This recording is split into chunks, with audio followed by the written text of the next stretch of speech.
अगर मैं बात करूं जम्मू कश्मीर में सर्विस सिलेक्शन बोर्ड के एग्जामिनेशन में पेपर लीक हुआ, जहां पर कांग्रेस और एनसी की सरकार है, नेशनल कॉन्फ्रेंस की। उसी तरीके से Himachal Pradesh school examination board में उसमें पेपर लीक हुआ, जहां कांग्रेस की सरकार है। उसी तरीके से झारखंड में JAC में हिंदी और साइंस के पेपर लीक हुए झारखंड, जहां पर कांग्रेस और झारखंड मुक्ति मोर्चा की सरकार है। तेलंगाना में वहां पर इंटरमीडिएट के लैंग्वेज के पेपर लीक हुआ और वहां पर भी हमको मालूम है कि कांग्रेस और CPI की सपोर्टेड सरकार है।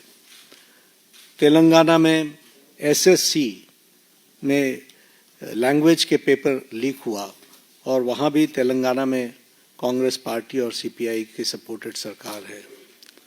तमिलनाडु में B.Ed के कोर्स पेपर में वहां पर जिसे हम कहते हैं Tamil Nadu teachers education university board, वहां भी पेपर लीक हुआ। वहां भी उस समय विपक्ष की सरकार थी। वेस्ट बंगाल में पुलिस कांस्टेबल का रिक्रूटमेंट एग्जाम पेपर लीक हुआ, वहां उस समय TMC की सरकार थी। पंजाब में Punjab subordinate service selection board, इसमें ग्रुप B के एग्जामिनेशन में इसमें भी पेपर लीक हुआ और मैल प्रैक्टिसेस भी हुए हैं। उसी तरीके से केरला में स्टेट में PSC के 26 एग्जाम पेपर में इरेगुलरिटीज हुई हैं। कर्नाटक में जहां पर कांग्रेस की सरकार है, वहां भी प्रेपरेटरी बोर्ड एग्जाम में पेपर लीक हुआ, PUC के पेपर में लीक हुआ। तो इस तरीके से मेरे को तो ये कुछ नाम मैंने लिए हैं अभी। ये इसकी बहुत लंबी फेयर लिस्ट है जिसके बारे में हम चर्चा चाहेंगे कि जब चर्चा हो। लेकिन मैं पूछना चाहूँगा विपक्ष के नेता से, राहुल गांधी जी से, कि आप सिलेक्टिव क्यों हैं? Why are you so selective? आपने UPA की और UPA के सपोर्टेड सरकारों को, जिसे हम इंडी गठबंधन कहते हैं, इंडी अलायंस कहते हैं, उनकी गवर्नमेंट्स के बारे में आपने क्यों नहीं चर्चा की? क्यों आपने अपने आप को उससे अलग रखा? यह स्पष्ट बताता है कि आपका उद्देश्य छात्रों का हित नहीं है। आपका उद्देश्य एजुकेशन में बढ़ोतरी हो, एजुकेशन की क्वालिटी में बढ़ोतरी हो, स्टूडेंट्स को जस्टिस मिले, इसमें आपका इंटरेस्ट नहीं है। आप स्टूडेंट्स के विषयों को, डिमांड्स को लेकर के आप पॉलिटिकल माइलेज लेना चाहते हैं, राजनीतिक रोटियां सेकना चाहते हैं, जो कि दुर्भाग्यपूर्ण है। लेकिन मैं इस मोड़ पर एक बात जरूर कहना चाहूंगा कि यह समय ये नहीं है कि हमारी सरकारें, आपकी सरकारें, तुम्हारी सरकारें, इस तरीके से हम इन चीज़ों को विभाजित करें। ये गंभीर मसला है और जैसा मैंने आपके सामने कुछ नाम गिनाए, ये बड़ी लंबी लिस्ट है जिसमें UPA की सरकारें इन्वॉल्व हैं जहां पेपर लीक हुआ है। लेकिन हम आरोप प्रत्यारोप से बाहर निकल करके हमें इस पर चर्चा करनी चाहिए।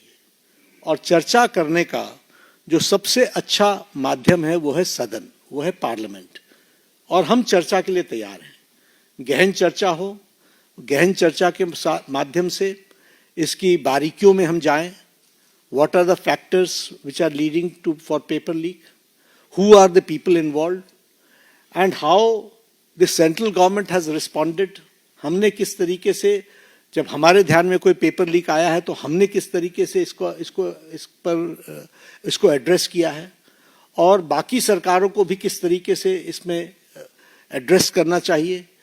क्या बिंदु है जिसके बारे में हमको गहराई से चिंतन करके उसका कोई रास्ता निकालना चाहिए, ताकि हमारे छात्रों के साथ जो करोड़ों में हैं उनके साथ अन्याय न हो।